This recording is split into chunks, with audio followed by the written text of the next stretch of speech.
you say? Feed me, Corman! Feed me now! Remember when a movie musical came with catchy songs, plant puppets, and a body count? That's Little Shop of Horrors, where timid florist Seymour Krelborn buys a strange plant during a solar eclipse. The plant talks, it sings, and it promises fame and fortune in exchange for human blood. Seymour makes the deal, the plant grows, and the bodies pile up. Directed by Frank Oz and released in 1986, the film starred Rick Moranis as the nervous florist, Ellen Greene as his damaged dream girl Audrey, Steve Martin as a sadistic dentist, and Levi Stubbs from legendary Motown group The Four Tops voicing the bloodthirsty plant, Audrey 2. It turned a cult off-Broadway musical into one of the most beloved dark comedies of the 1980s, proving you could mix Broadway, horror, and Motown into something genuinely special. Today, we're counting down 15 weird facts about Little Shop of Horrors. Now, before we dive in, do us a solid. Hit like, subscribe, and hype this video because YouTube loves that stuff. Oh, and stick around for number 1, because the way they brought that plant to life without any CGI is absolutely bonkers. Now, let's get into the countdown with number 15. Test audiences hated the dark ending. Frank Oz shot the ending he wanted, the same bleak finale from the off-Broadway show. 10 minutes of pure apocalypse. Richard Conway spent close to a year building a miniature New York just so Audrey 2 could destroy it. Every household in America. That's what you had in mind all along, isn't it? No shit, Sherlock. We're not talking about one hungry plant here. We're talking about world conquest. And I want to thank you. The ending reportedly cost a whopping $5 million.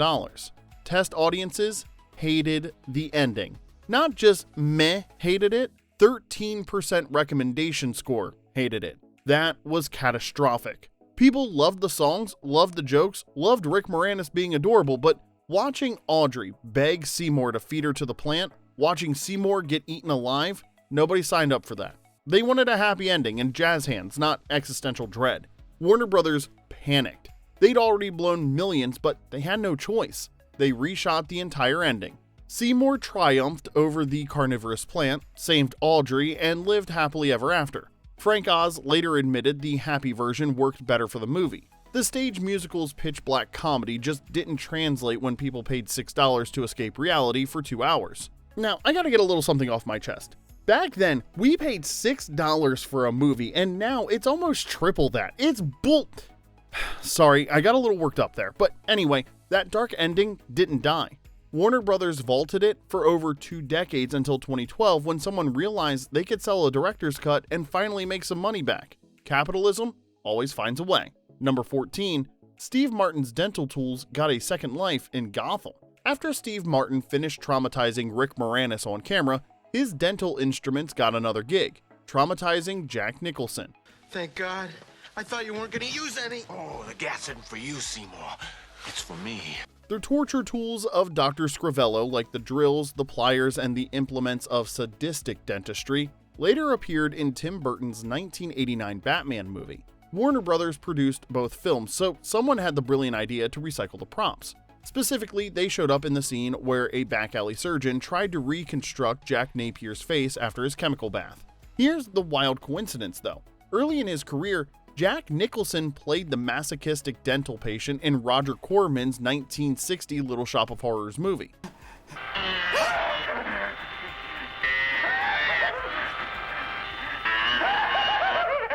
In the 1986 remake, Bill Murray took over the role of the guy who loved getting tortured at the dentist.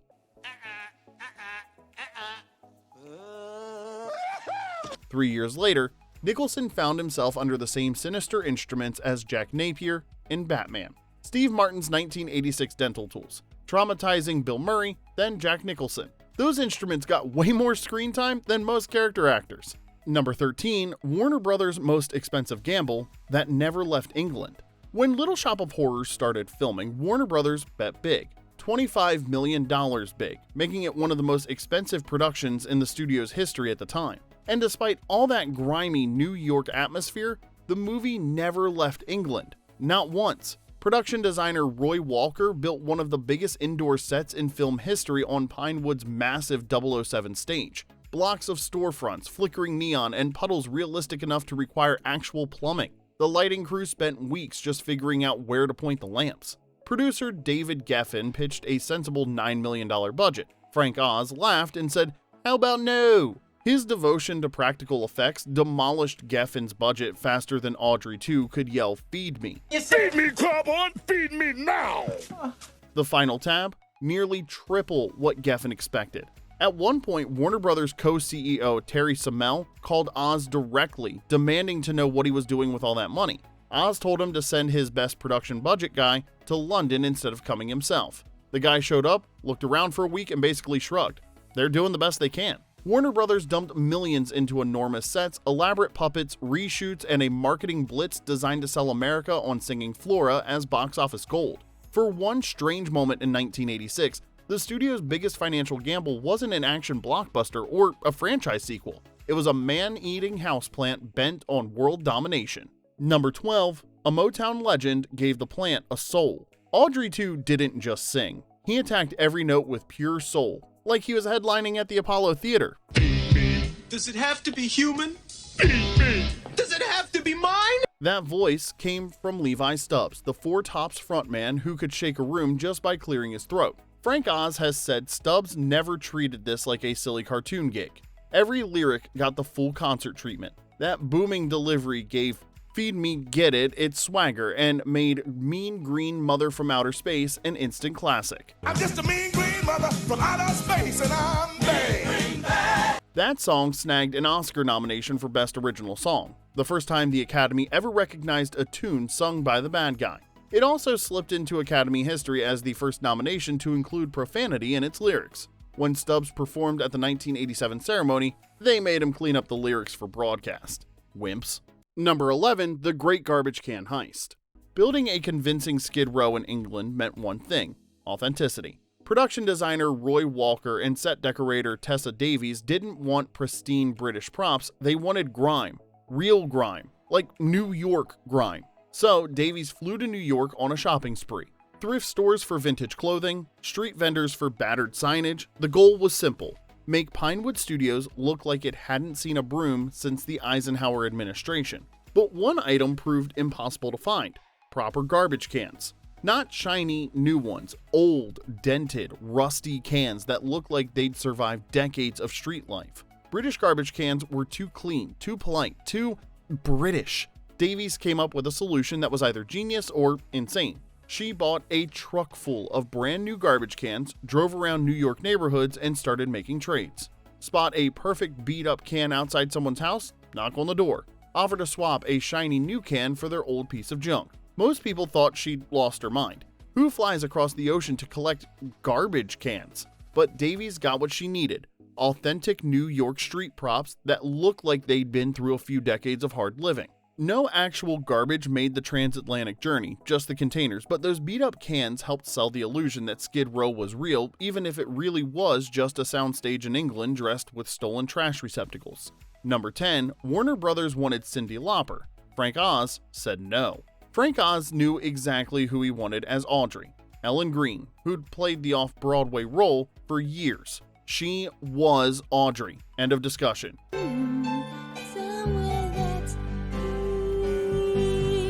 Warner Brothers, however, had other ideas. The studio wanted box office insurance, a big name to sell tickets. They reportedly offered the role to Cyndi Lauper first. When she passed, Barbra Streisand's name got floated. The logic was simple: stars sell tickets.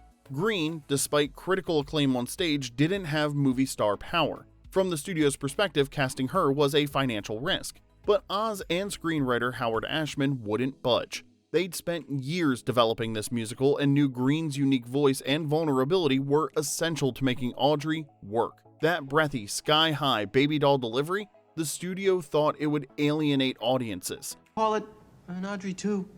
After me. I hope you don't mind. Oz and Ashman knew it would break hearts. They fought, and they won.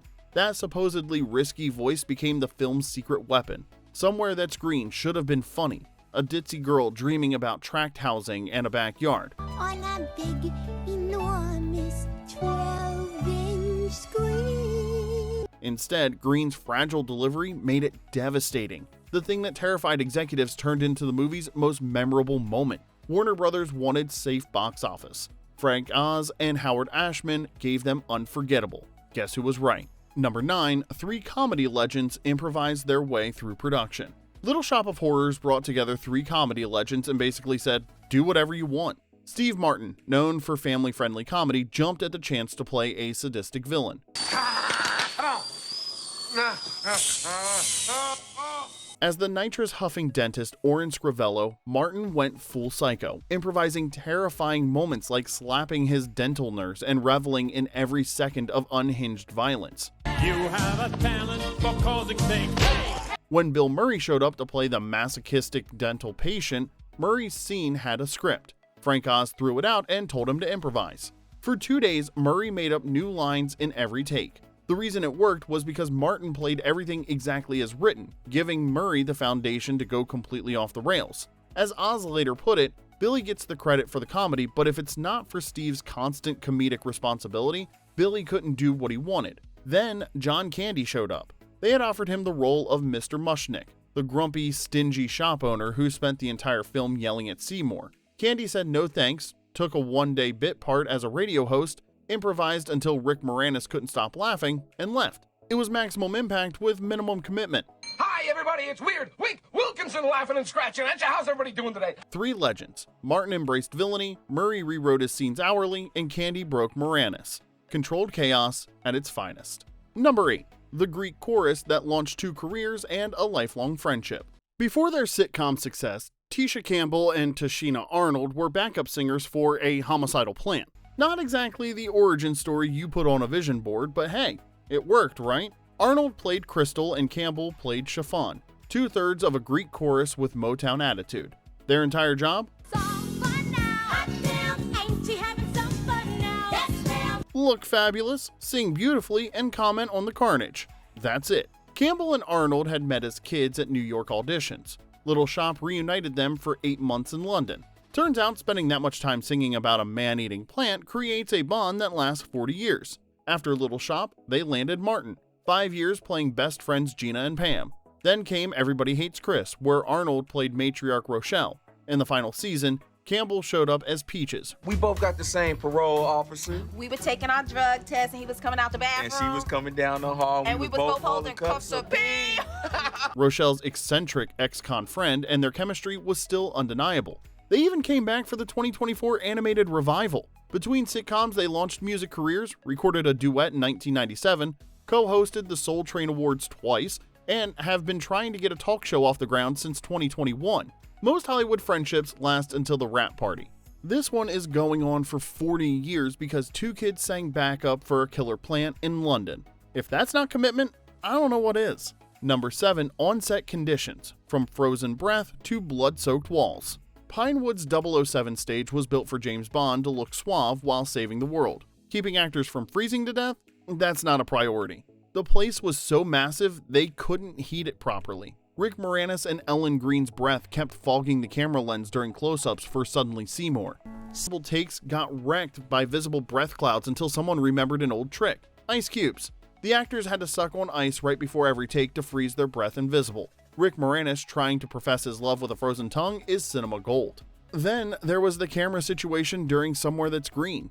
For that sweeping, elevated pull-away shot of Audrey, production needed 2 large cranes sitting on top of each other. The camera had to be quickly transferred from one crane to the other as the first reached its height limit. If you watch closely, you can see the camera shake slightly during the transition. Nothing says romantic moment like rapidly swapping cameras between stacked construction equipment. And if frozen breath and crane acrobatics weren't enough, the dentist's office originally looked like a crime scene. Blood splattered on multiple walls, violence cranked to 11. Test audiences hated it so much that production had to clean everything up and reshoot the entire sequence. Turns out people wanted dark comedy, not a horror film. Frozen tongues, crane acrobatics, gore cleanup, just another day at Warner Brothers' most expensive production of the 1980s. Number 6, the killer plant that scored 2 Oscar nominations. A musical about a bloodthirsty alien plant scoring 2 Oscar nominations sounds impossible, but in 1987, Little Shop of Horrors did exactly that. It earned nods for Best Original Song, Mean Green Mother from Outer Space, I'm just a mean green mother from outer space and I'm bad. and for Best Visual Effects, a first for a full-on musical comedy. That second nomination was especially wild. In a decade obsessed with space marines and time travel, a puppet plant managed to stand shoulder to shoulder with aliens and lost only to Ripley's flamethrower. Frank Oz's commitment to old-school movie magic stunned the Academy. Every vine, snap, and grin came from real machinery and human performance, not computers. That nomination put puppet designer Lyle Conway in the Jim Henson Creature Shop in Hollywood spotlight. Suddenly, a film built on doo-wop, dark comedy, and bloodthirsty botany was being celebrated alongside the biggest blockbusters of the year. Little Shop didn't win, but it proved something bigger, that practical effects could still outshine the latest technology. Number 5. Modest box office to cult classic. Little Shop of Horrors was never a financial disaster by any means, but it wasn't the hit Warner Brothers desperately needed either. For context, Top Gun made $357 million that year, Crocodile Dundee pulled $328 million, Little Shop's $54 million looked cute next to those numbers. Turns out people preferred fighter jets and Australian accents over singing plants. Shocking. Then came 1987 and home video changed everything. On VHS and late night cable, the movie found its real audience. Gen Xers discovering it in dorm rooms, rental stores, and 2 a.m. HBO marathons. Suddenly Seymour was echoing through bedrooms and school hallways everywhere. The soundtrack went gold and people started memorizing every line. Theaters treated it like a modest curiosity. Home video turned it into a cult classic. The camp, the puppetry, the genuinely earwormy songs, everything clicked once people could watch it at 2 a.m. in their pajamas. Number 4. The soundtrack that launched a Disney empire. Alan Menken and Howard Ashman were Broadway nobodies when they wrote Little Shop of Horrors, but they created something special, a soundtrack that shouldn't work but absolutely does. Menken drew inspiration from early 1960s girl groups, doo-wop, and early Motown. They blended those sounds with Phil Spector's wall of sound in classic Broadway, then threw in a bloodthirsty plant. Somewhere That's Green turned suburban dreams into heartbreak. Dentist makes sadism catchy, and Suddenly Seymour builds to an emotional crescendo that somehow makes you forget you're watching a movie about botanical murder. Every song hits differently. It's funny, tragic, terrifying, hopeful, sometimes all at once. But the real MVPs are Crystal, Ronette, and Chiffon, the Greek chorus trio who narrate the entire story. You betcha, you betcha, you betcha, but you betcha. They open with the title track, guide you through every twist with perfect harmonies and attitude, blending doo-wop with menace. Without them, the movie loses its heartbeat. The music caught Disney's attention. Producer David Geffen had worked on Little Shop and recommended Ashman and Menken to his friend Jeffrey Katzenberg, who'd just taken over Disney's struggling animation division. 3 years after the 1986 film, Menken and Ashman delivered The Little Mermaid. Ariel's Part of Your World is directly inspired by Somewhere That's Green. Part of that world. The Little Mermaid revived Disney's animation studio. Then came Beauty and the Beast and Aladdin.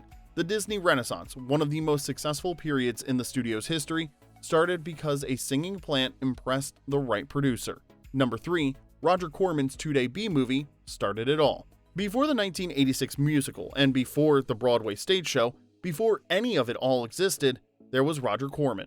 In 1960, he made a low-budget black and white comedy horror film called The Little Shop of Horrors. You can talk. I got a talking plant. Say it again. Phoebe. Oh, boy. There were no songs, no doo-wop girl group, and no R&B singing plant. Just schlocky B-movie charm shot in 2 days on leftover sets. 2 days. Corman was the king of fast, cheap filmmaking, and this was peak Roger Corman. The movie became a cult favorite over the years thanks to late-night TV and repertory cinema. Fast forward to 1982, writer Howard Ashman and composer Alan Menken saw potential in Corman's weird little film and transformed it into an off-Broadway musical. They added the Motown-style Greek chorus, the catchy doo-wop songs, and turned Audrey 2 into an R&B powerhouse. Think about a room at the Ritz, wrapped in velvet, covered in glitter. The musical was a smash hit running for 5 years. The 1986 film, well, that's an adaptation of Ashman and Menken's stage musical, not a remake of Corman's original. Frank Oz took the Broadway version, added Mean Green Mother from Outer Space, and gave it a $25 million budget, roughly 833 times what Corman spent on the entire 1960 film. From 2-day B-movie to 5-year stage phenomenon to big-budget Hollywood production, Corman's weekend project launched a franchise. Number 2, the disastrous Saturday morning cartoon that nobody wanted. In 1991, someone at Fox Kids looked at Little Shop of Horrors, a movie about a bloodthirsty alien plant, and thought, let's make this a cartoon for 6-year-olds. The result? Little Shop, a Saturday morning disaster that lasted exactly 13 episodes. It was about a teenage Seymour who befriends Junior, a rapping prehistoric flytrap. Yes, I did say rapping. The plant still cracked jokes about how delicious humans are, but any actual eating happened off-screen. Now get some sleep. I don't know about you, but I'm a little bushed. That's plant humor. What you got instead was Junior hanging out, dropping bars, and teaching life lessons. They did keep one element though, the Greek chorus. Crystal, Ronette, and Chiffon became a trio of singing flowers. Motown backup singers turned into literal petals. That's the creative choice they went with.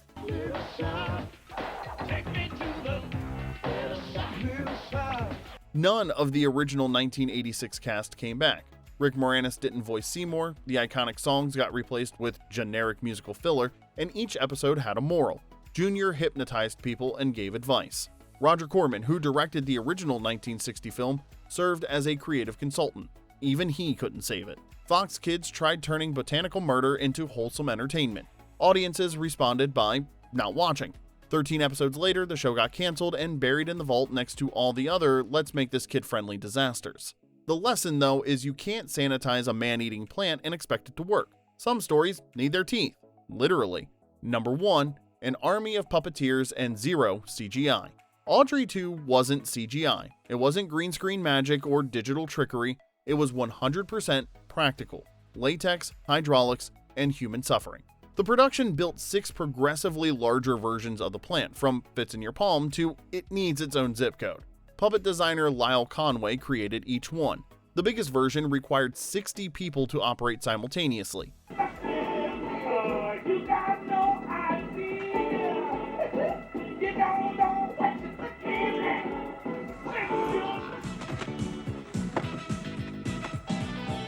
You don't know what you're messing with. 60. One person controlled the left mandible, another handled the right, and someone else was on tongue duty. It was beautiful chaos. Frank Oz pulled in his Jim Henson Creature Shop crew, the same people who'd spent years making felt frogs tap dance. That included Jim Henson's son, Brian Henson, who puppeteered the plant during Feed Me, Get It. Feed me. Does it have to be human? Feed me. Does it have to be mine? Now, for the exciting part. The plant scenes were filmed at half speed, 12 to 16 frames per second to keep the movements from looking jerky. So the cast had to act in slow-mo while editors sped everything back to normal and prayed it matched Levi Stubbs' vocals. Here's the kicker. One of the film's most iconic growth sequences was achieved with a dolly track hidden behind the coffee can. Crew members literally pushed the plant toward the camera on wheels. No computers, no digital assistants, just puppeteers, sweat, and prayers that nobody pulled the wrong cable at the wrong time. That tactile mechanical realness is why Audrey 2 still looks better than most modern CGI monsters. 60 people, 0 computers, 1 unforgettable villain. And there you have it, 15 weird facts about Little Shop of Horrors. Which one surprised you the most? Tell us in the comments, and don't forget to like and subscribe if you enjoyed this video. Until next time, this is Remember When.